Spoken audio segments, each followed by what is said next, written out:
இன்னைக்கு மித்துக்குட்டியோட lunch and snacks பாக்ஸ்க்கு என்ன prepare பண்ணேன்னு சொல்லிட்டு பார்க்கலாமா?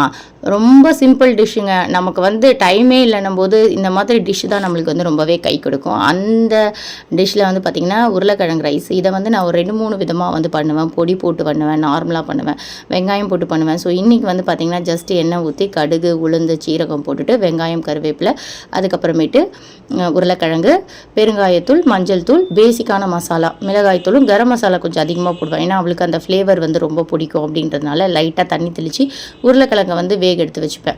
ஸோ உருளைக்கிழங்கு வெந்ததுக்கப்புறம் ரைஸை வந்து போட்டு அப்படியே மிக்ஸ் பண்ணி கை நிறைய லாஸ்ட்டில் வந்து பார்த்திங்கன்னா கொத்தமல்லி போட்டு இறக்குனிங்கன்னா டேஸ்ட்டாக இருக்கும். இந்த ரைஸுன்னு இல்லை, எல்லா ரைஸுக்குமே வந்து பார்த்திங்கன்னா கை நிறைய கொத்தமல்லி லாஸ்ட்டில் போடுங்களேன். அந்த பச்சையாக போடுறதுக்கு டேஸ்ட் வந்து ரொம்பவே சூப்பராக இருக்கும். ஸோ இன்றைக்கி வந்து பார்த்திங்கன்னா சிம்பிளாக உருளைக்கிழங்கு ரைஸும் பாயில்டு எக்கும் தான் வந்து கொடுத்துருந்தேன்.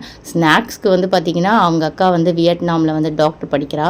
ஸோ அவள் வந்து லீவுக்கு வந்ததுனால நிறைய ஸ்நாக்ஸ் எடுத்துகிட்டு வந்திருந்தா வெரைட்டியாக.